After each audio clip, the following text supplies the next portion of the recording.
Welcome to Whaler Talk, hosted by the Hartford Whalers Booster Club. I'm Jerry Irwin, and tonight we have Peter Hindle from theexaminer.com joining me as always on Whaler Talk.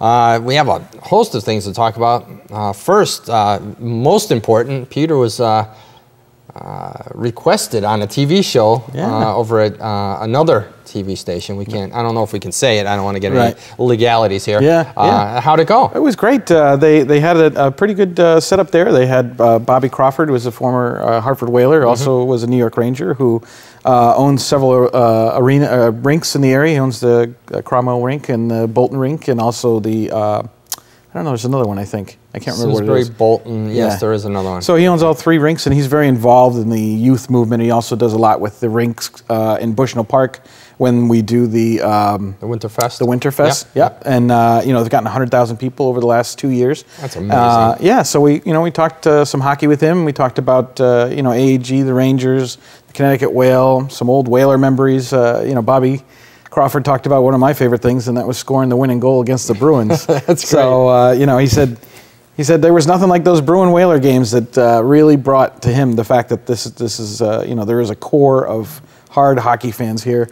He said when he started the game, it was Bruins versus Whalers, and there was there was a lot of Bruin fans there, and there were a lot of Whaler fans there. And he said by the end of the game, there was just Whaler fans there. Exactly, so, right. You know, it's great stuff. But it was a great show, and they do a really good job. And you know, they had a lot of questions that they went through, and they're interested to see how the season works out. So was it Carl and Mike is his name? That's right. It's Carl Townsend and John Ryan. Oh, John Ryan. Right, and the name of the show was Radio Free Cromwell. Right. Correct. Yep. And that's another public access channel. Yeah, that's correct. Great. And they do their show in hockey jerseys. So they got one guy. John was wearing a Whalers jersey, and Carl's wearing the Toronto jersey. So that was great. You know, I was thinking maybe one of those days we'll do a show like that. Sure, we'll break out the gear. Yeah, and I told them that you know, they should come on here so we could really get into some, you know, talking hockey. And maybe we'll do a roundtable. Yeah, that would be great. Get them involved, and maybe we'll get some of the reporters in here and do a real roundtable and throw down a bit. And we'll see what happens. Sure. But no, that's great. You know, a lot of things have been happening around, obviously, hockey. We're going to talk a little bit about the NHL lockout. Right now, though, is very important because we have the AHL season coming up, and the AHL is not locked out. No. There's been, you know, the eve of the lockout, prior to that, probably 2 or 3 hours, I received several tweets about what teams were sending down any type of transactions with those players coming from the NHL down to the AHL. And there were teams with 21 players going down or being reassigned to the AHL. I think the Whale only had a couple, didn't it? Yeah, as a matter of fact, I mean, technically they sent down the normal players that they usually do. It was the Chad Kolareks and the Chris Newberrys, you know, along those lines. But the only guy that they sent down that was not on the Whale last year was Chris Creeder. Oh, okay, yeah. And he's the big guy from BC. He's, you know, 6'5", you know, 220. Very talented. Oh, very talented. Yes. He came in and played for the Rangers in the playoffs last year, right from BC, got on the ice, scored, you know, a couple goals in the playoffs, and he was off to the races. So he's going to be a force to reckon with because we believe that this lockout may be, you know, maybe a long-term one. They're talking January 1st now. Someone said on, I think it was on Facebook the other day, they were talking about how this could go to January 1st, which is the Winter Classic. Right. The rumor is that they don't want to cancel that Winter Classic because that is their Super Bowl event for the NHL. Sure. Money in the bank. You're right. This year they're playing, it would be Detroit versus Toronto. They're playing at Michigan. The big house. Right. 126,000. Oh, yeah, and they've sold out all those tickets already. So they definitely don't want to hand back the money for those tickets. And, you know, if it's going to go this way and be as ugly as it is and go all the way into December, at least we can kick off a season with a grand event and hopefully everyone get on the same page and start playing hockey because that's really what everybody wants, you know. Now, what is the real sticking point? Is it the revenue sharing between the owners, the players? Right. Is it the There's a lot of there's some issues. You know, one of the big issues we have is that only 13 teams finished in the black last year. So that was all the Canadian teams and the American teams that are original 6. So Boston, Chicago, New York. You know, teams like that.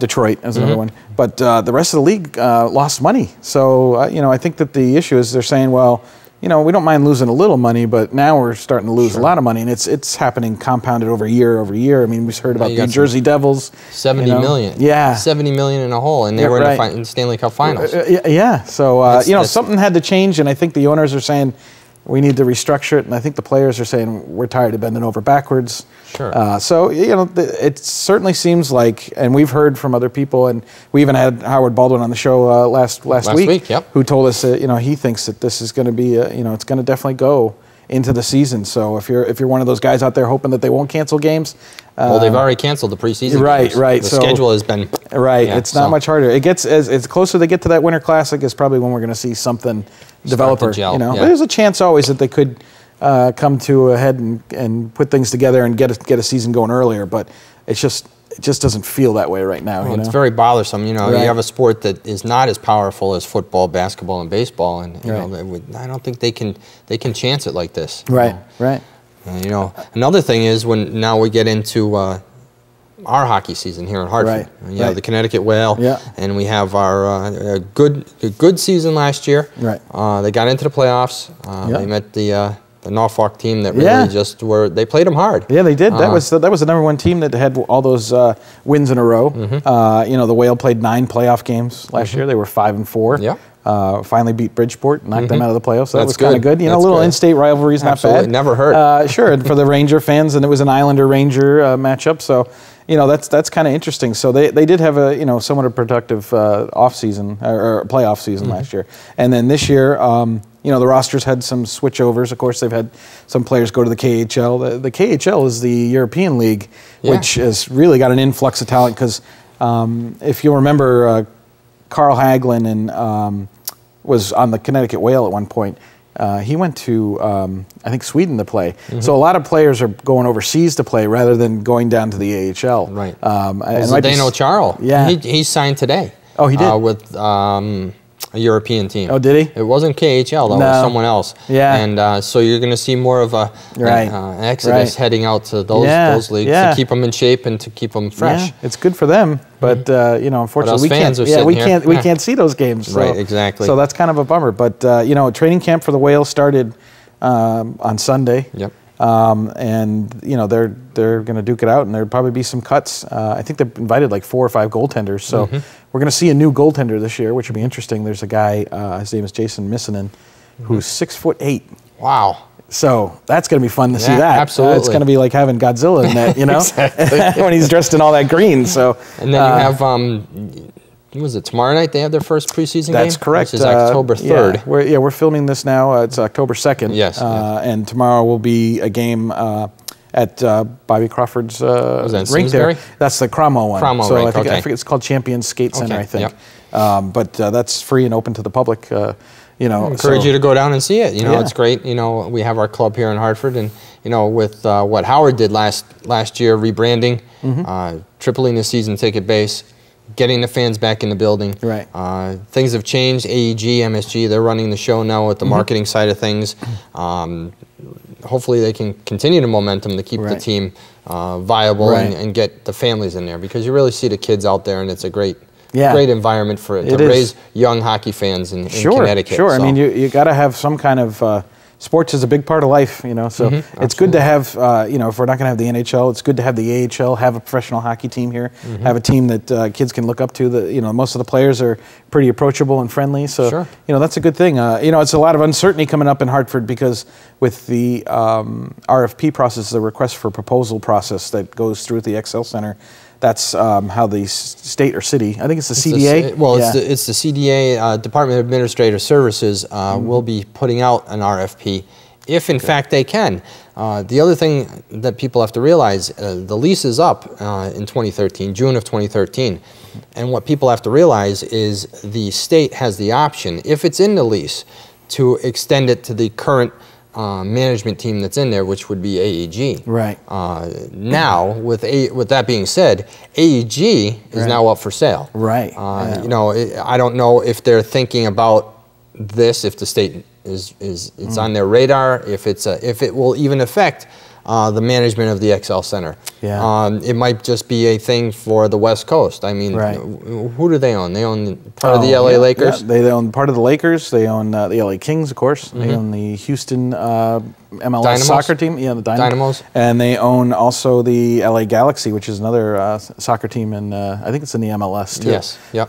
And you know, they also own the Manchester Monarchs. The Galaxy is Beckham's team there. Yeah, yes. that's correct. Yep. Yeah. So, you know, the question's been, and we've been reading a lot in the papers about the possibility of a sale for an entertainment company that I think was #2 in the world. In the world, yeah. And, you know, that's going to be in the billions of dollars, they're saying. They were talking $6 to $8 billion. Yeah, right, which just sounds, you know, astronomical. There's even some rumblings in some of the media reports that MSG is interested in some of the pieces of AEG, which would be, which would take care of the Hartford market, maybe. Right, would probably take care of the Hartford market, but there's issues with, you know, you can't have them owning the Kings or anything like that because of the conflict of interest. Right, but the other rumor that's coming out is that the owners of AEG really prefer, I think, to sell it as a whole piece. Oh, sure. You get the and this way, I think bang for your buck. Yeah, they're well, not only that, but they're one sale and done rather than doing a bunch of little sales. So, yeah, you have to wonder if the state's thinking, you know, can we extend a lease for 3 to 5 years to a company that we don't know who's going to own, you know, down the road? You know, I wonder. That's a good question that maybe we should maybe get the mayor or somebody on the show and ask him, or somebody, you know. Sure, it's a legitimate question. Right. You know, there was someone else who was unstable, they thought, and now this is an unstable situation. So you don't want 2 unstable situations. Right. You want to rectify the whole problem. If one thing we've learned by watching the state and how they deal with the XL centers is they're very cautious. They want to make sure they make the right decisions. So, you know, this is going to be something that I don't know how it's going to affect AEG. It might affect even the way that they're able to propose to run the building. So, you know, I don't know how that's going to affect it. But we still have, I believe, the Bushnell. Well, you have the Bushnell Group, right? And from what I've heard, there's Global Comcast could be a major player in this, which would be huge because 80% of the cable market is right here in Connecticut. Sure, and, you know, someone was spouting off today about their customer service. So, you know, I'm glad I don't have Comcast, but still. Think of it though, 80% of the TV market, and if the NHL was still very interested in coming back to the Hartford area, you have 80% of the TV market with the person that's running the XL Center. Right. So, you know, you have to look at that, and I'm sure they're going to look at all of this. The Bushnell runs the rent with UConn being played out there. Right. You know, that's another big obligation. As you saw, though, they did talk about the loss of a lot of money out at the rent with the Bushnell Group running it. That's right. Now, they blamed a lot of that on Howard. Howard was only a very small portion of that. Yeah, he was somewhere around like 260 or something around there. Yeah. I don't know. Well, there was it was about 400,000. Oh, was it? Okay. But what the total was like 5.5. Right. And it was a major hit. Right, and it was over the last 6 or 8 years or something along those lines. It was an extended period. We don't have that article in front of us, so we're not going to go too much into that. But you know, Howard was a small portion of it, and the other runnings of the rent were mysterious. Right. But again, it's a phenomenal facility to see a game. Sure. I believe in October, the women's soccer team is coming. The U.S. women's soccer team is playing out there. Yes, wow, so that's fantastic. You know, that's something you want to take a look at too. Is the women's soccer league, the U.S. women's team coming to play a game at the Rent. Yeah, because it is a really nice facility, and you know, it's too bad. I almost wish there were more events there. You don't see a lot of concerts in the summer there. I think at one point they had Bruce Springsteen there. Well, he opened it up for them in the first year. Yeah, and I was thinking, well, gee, can they get more events in there, or you know, what the heck? Kenny Chesney and what's his name, Tim McGraw, sold out the Foxborough where the Patriots play like 2 or 3 nights. Wow, that's 77,000 people. Yeah, that's granted we don't have 77,000, but still, I think it would be great for Hartford to get involved in that mix. Sure, and get some outdoor concerts here as well. Yeah, it can't hurt. You know, if it's going to sit, you know, do what Howard did and use it for, you know, a Winterfest. Right. So. And he would even use it on the off days when he had the Whaler Fan Fest. Sure, absolutely. You know, and that was at least bringing 5,000 people into that building. Of course, and that's it's all about using what you have. Yankee Stadium, they're going to use it for the bowl games now. That's right. Use the facility for what it is. It's sitting out there. Yeah, why not? It's that's why they build it. You know.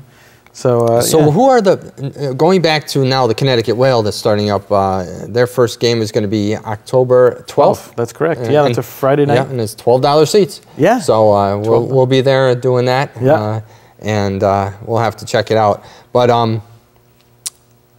who are the new guys that you see with a little spring in their step besides Chris? There's you know, a lot of people back from last year. Some of the small guys that came back that are the speedy kind of crafty guys that are going to beat you to the puck. Or there's Ryan Bork is back. Oh, okay. They're actually showcasing him on one of the logos. So yeah, we believe. Right. That's the tagline is "We believe" this year.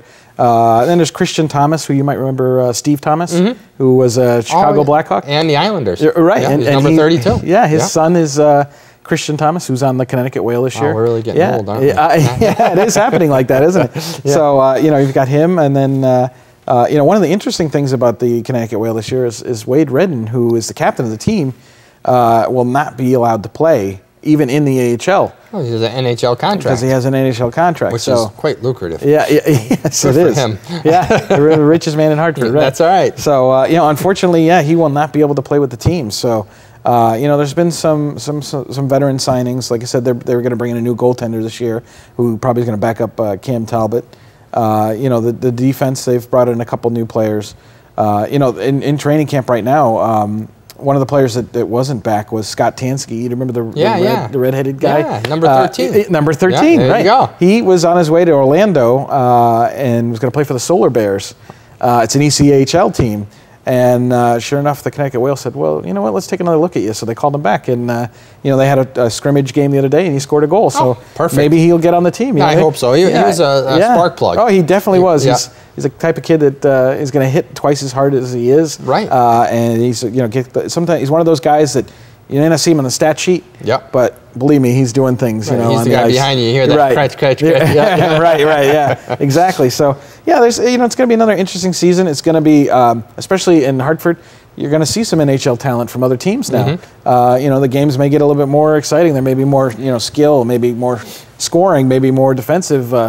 So there's going to be some differences to the last year for sure. You're going to see a lot of different players, and So it's exciting. A new bunch of recruits, as we'll call them, are on their way up, and it's been exciting. Last year I spent a lot of time there and saw quite a few games, and it was fun to watch. The electricity was there, and I think Kenny Jernander's ready for another season. What a class act he is. Yeah, actually, he just got elected into the AHL Hall of Fame. Yeah, that's right. So, and I believe down the road you're going to see the Connecticut Whale do something. I think in March. For the Hall of Fame night. That's right. I believe it's March 16th. I think it might be the day. Yeah, it might be the day before or the day after. But it'll be another Hall of Fame induction. So we're looking forward to see. If you want to brainstorm, who could possibly be in this class of Hall of Fame? We got to get Ron Francis in there at some point. Sure. We got to get Kevin Dineen in there at some point. Absolutely. There's plenty of guys to go to. There is. Yeah. And the other thing is, when you're looking at these Hall of Fame nights, and we encourage people to get out. It was very, very sad last year. Right. Mark Willand, Howard Baldwin, Whaler Sports and Entertainment put on a wonderful night of celebration for the Connecticut Hall of Fame. Right. With the Hall of Fame inductees, Mike Liut, Pat Verbeek, Blaine Stoughton. And there was a very, very small crowd. Right. And that's just inexcusable. Right. I don't care how ticked off you are. You know what? Yeah. These are the guys that made Hartford what it was. Yeah. And it's just, you need to stop this nonsense and get out and support Hartford hockey. Yeah. It's been here for over 35 years, and we have to continue to let the people of Hartford know hockey is a very, very integral winter sport here. Right. Support it. You have the XL Center. Yes, we hope we get an arena one day to take its place, or refurbish this one to make it more of an enjoyable place. Yeah. But it is a place to enjoy. To go down, bring your family. Sure. You can't go wrong with the prices. It's great, and have a good time. Sure. And if it's new to you and you haven't done it before, the XL Center is a little bit of a throwback arena because the seats are kind of high and on top of the ice. Yep. Whereas arenas are built now that they kind of push the seats back a little bit. Yeah. So and you're far away. Right. Yeah. So when you're in the Civic Center, you Gives may you be Boston Garden feel. Right. Yeah. You're kind of hanging over the ice, so you got great sight lines just about anywhere you sit. So that's one of the great things about the XL Center. A new arena would be amazing and fantastic, but at the same time, it's nice to have an arena that you can maybe refurbish and use into the future. And because when you look at the location of the XL Center, it's hard to beat. It's the nucleus of Hartford. Yeah, it really is. You look at going downtown, and you have your street. Was that Allen Street with the bars? Right. And you go down there and you can have a good time. Right. And I don't think enough people, including myself, I'll take the hit on this one, go down for dinner. Get down there at 5:30, 6 o'clock on a Saturday. Enjoy dinner and then go to the game. Right. It's usually in the game, out you go. Because you're going to spend money at with all the fun stuff you have to buy. Right. Especially if you have young kids, you know what I'm talking about. Right. Right. But you have the restaurant district downtown. You have the pubs if you're out with your adult crowd. You have to really enjoy Hartford for what it is. Right. It's one of those things where back in the day, when the 80s and 90s, you had such crowds down there. Right. Now you get the crowds for the UConn games. Right.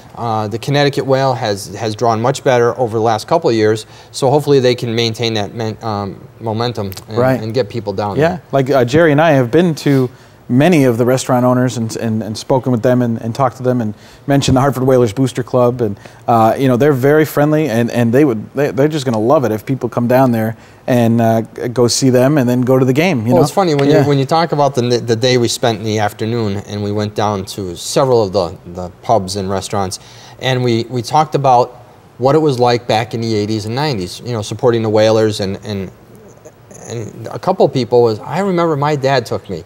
And he took me to a Whalers game, and what a great time. Yeah. And that was the main thing. They sat there, and they want to be part of bringing the NHL back to Hartford. If it's the Whalers, outstanding. Right. If it's not, make it the NHL.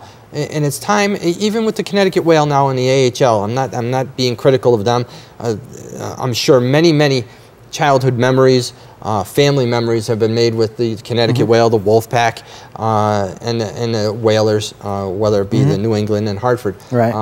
It's part of our culture.